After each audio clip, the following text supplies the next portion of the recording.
दोस्तों, तो चलिए आज सुनते हैं दशा माता की व्रत कथा। दशा माता व्रत की प्रामाणिक कथा के अनुसार प्राचीन समय में राजा नल और दमयंती रानी सुखपूर्वक राज्य करते थे। उनके 2 पुत्र थे। उनके राज्य में प्रजा सुखी और संपन्न थी। एक दिन की बात है कि उस दिन होली दशा थी। एक ब्राह्मणी राजमहल में आई और रानी से कहा, दशा का डोरा ले लो। बीच में दासी बोली, हाँ रानी साहिबा, आज के दिन सभी सुहागन महिलाएं दशा माता की पूजन और व्रत करती है तथा इस डोरे की पूजा करके गले में बांधती है, जिससे अपने घर में सुख समृद्धि आती है। अतः रानी ने ब्राह्मणी से डोरा ले लिया और विधि अनुसार पूजन करके गले में बांध लिया। कुछ दिनों बाद राजा नल ने दमयंती के गले में बंधा हुआ डोरा देखा। राजा ने पूछा, इतने सोने के गहने पहनने के बाद भी आपने यह डोरा क्यों पहना? रानी कुछ कहती इसके पहले ही राजा ने डोरा को तोड़कर जमीन पर फेंक दिया। रानी ने उस डोरे को जमीन से उठा लिया और राजा से कहा, यह तो दशा माता का डोरा था। आपने उनका अपमान करके अच्छा नहीं किया।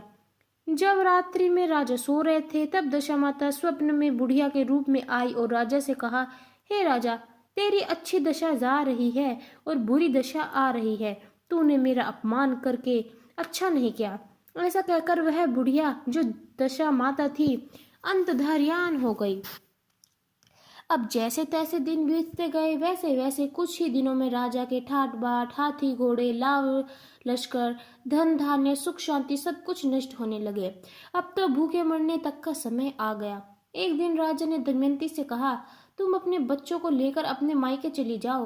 रानी ने कहा, मैं आपको छोड़कर नहीं जाऊंगी। जिस प्रकार आप रहेंगे उसी प्रकार मैं भी आपके साथ रहूंगी। तब राजा ने कहा, अपने देश को छोड़कर दूसरे देश में चले, वहां जो भी काम मिल जाएगा वही काम कर लेंगे। इस प्रकार नल दमयंती अपने देश को छोड़कर चल दिए। चलते चलते रास्ते में भील राजा का महल दिखाई दिया। वहां राजा ने अपने दोनों बच्चों को अमानत के तौर पर छोड़ दिया। आगे चले तो रास्ते में राजा के मित्र का गांव आया। राजा ने रानी से कहा, चलो हमारे मित्र के घर चले। मित्र के घर पहुंचने पर उनका खूब आदर सत्कार हुआ। फिर पकवान बनाकर भोजन कराया। मित्र ने शयन कक्ष में सुलाया। उसी कमरे में मोर की आकृति की खूंटी पर मित्र की पत्नी का हीरो का जड़ा कीमती हार टंगा था।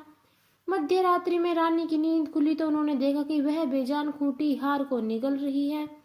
यह देखकर रानी ने तुरंत राजा को जाग कर दिखाया और दोनों ने विचार किया, सुबह होने पर मित्र के पूछने पर इसका क्या जवाब देंगे, अतः इसी समय चल देना चाहिए।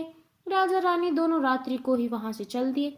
सुबह होने पर मित्र की पत्नी ने खूंटी पर अपना हार देखा, हार वहां नहीं था।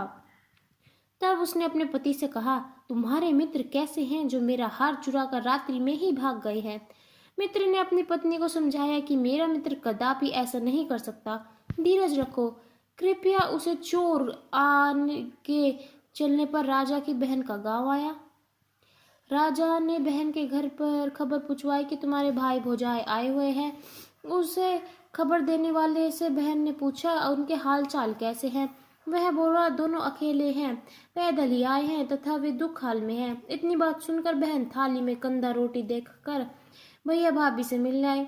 राजा ने तो अपने हिस्से का खा लिया, परंतु रानी ने जमीन पर गिरा दिया।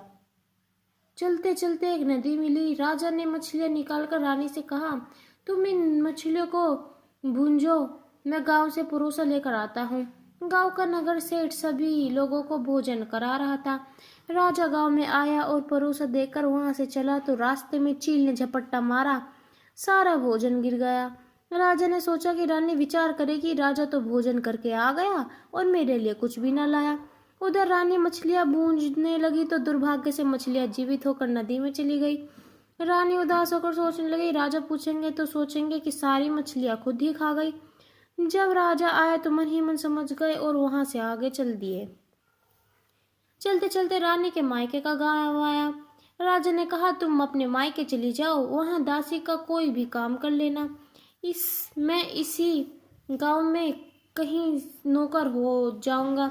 इस प्रकार रानी ने महल में दासी का काम करने लगी और राजा तेली के धान पर काम करने लगा। दोनों काम करते हुए अपना जीवन व्यतीत करने लगे।